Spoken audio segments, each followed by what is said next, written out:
Interview. CIST fait. Ce samedi 7 octobre, Margot a enfin gagné les Masters de N'oubliez pas les paroles. Ainsi, la lauréate de l'édition 2023 réalise un triple record dans l'émission animée par Nagui. La maestro revient sur son exploit et son rapport à ce jeu, qui a changé sa vie. Les Masters 2023 s'achèvent sur la victoire de Margot, N-1. Quoi de plus symbolique pour la candidate qui figure à la première position du classement des meilleurs candidats de N'oubliez pas les paroles depuis 3 ans. La Bretonne âgée de 27 ans a battu Christopher, N-10, en demi-finale, puis Jérémy, N-11, lors du dernier acte de la compétition annuelle diffusée, ce samedi 7 octobre, en prime time sur France 2. Avec ce sacre, la championne décroche un nouveau record, très difficile à battre. La plus grande maestro revient sur cet exploit, son rapport au jeu qui a changé sa vie, nous parle de l'association à laquelle elle a reversé une partie de ses gains, et évoque ses projets musicaux. Margot se confie sur sa victoire au Master 2023 de N'oubliez pas les paroles. J'étais un peu spectatrice de ma propre finale télé-loisirs, voilà 3 ans que vous êtes la numéro 1 dans le jeu, mais le trophée des Masters est le seul qui manquait à votre palmarès.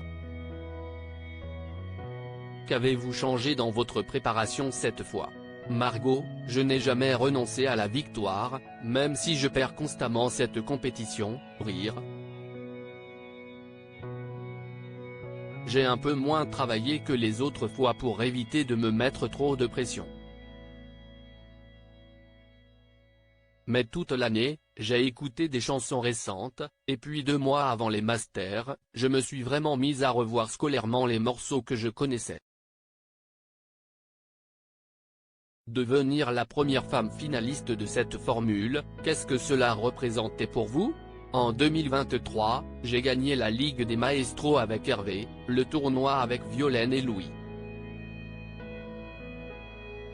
Inconsciemment, tout ça m'a motivé, je me suis dit jamais 203.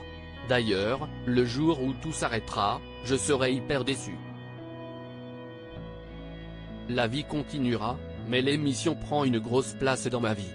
En finale face à Jérémy, quelle a été votre astuce pour être aussi détendu? J'ai un tempérament qui fait que je ne montre pas beaucoup mes émotions, mais c'est vrai que je me suis trouvé étrangement détendu.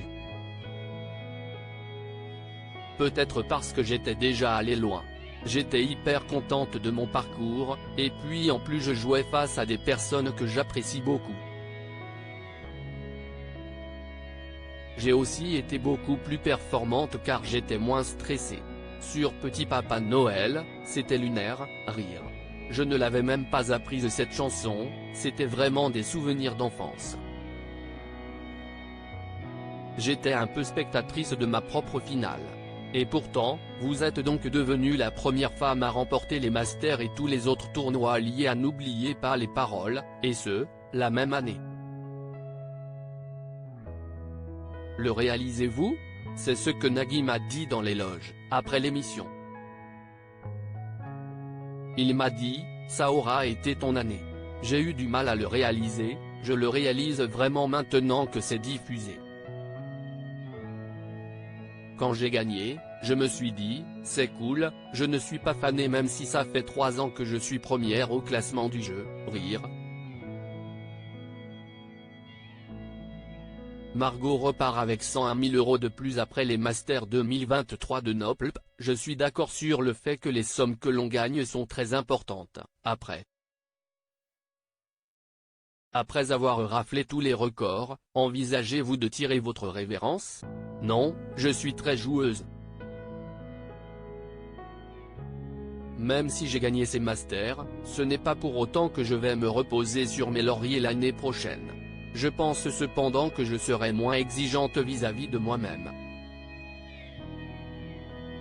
Ces retours récurrents sur le plateau vous permettent également de toucher davantage de gains. Qu'est-ce que cela vous procure? Cela paraît tellement irréel tant que la somme, au cumul, elle détient actuellement 790 000 €, note de la rédaction, n'apparaît pas sur mon compte en banque. Je ne le réalise pas, c'est dingue. Je suis chanceuse d'être propriétaire d'un bien, seule, à 27 ans. Je suis très reconnaissante, et je vais me servir de ces sous à bon escient. Vous prévoyez d'ailleurs de faire un usage caritatif des 20 000 € gagnés lors de la dernière finale, et vous en étiez tout ému. Pourquoi ? Sur ces 101 000 € remportés cette année, j'en ai donné 20 000 à une association qui s'appelle Beyar Asla.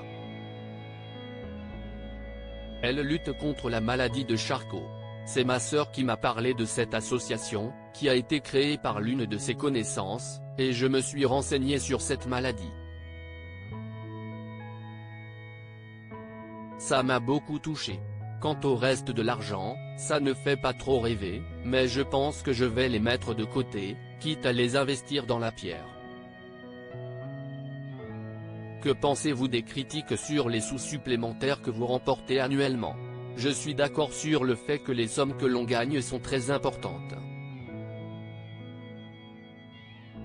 Après, ce n'est pas moi non plus qui crée les règles. Aujourd'hui, les remarques, j'y fais plus trop attention. J'ai mis du temps, mais je peux officiellement dire qu'elles ne m'atteignent plus. Le jeu s'est transformé, voire professionnalisé, après votre passage. En avez-vous conscience ? Il ne faut pas non plus se reposer sur ça, car être tout le temps sur un plateau, ce n'est pas la vraie vie. La plupart des maestros ont un métier à côté. Je pense qu'il ne faut pas prendre notre statut pour acquis. J'ai, certes, arrêté de travailler pendant 1 an. Mais à un moment, le quotidien nous rattrape. Avez-vous des projets ? J'aimerais continuer de développer mon groupe, Désaccord. On a déjà fait quelques dates.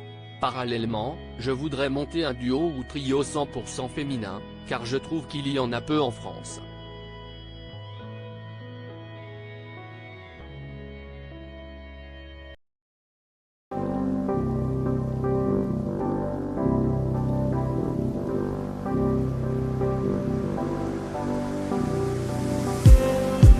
Just need some that will wake me up enough to fight, 'cause you let me down it for me to. Now let me count the minutes. I just need some new, make me come up. We were that we had to first.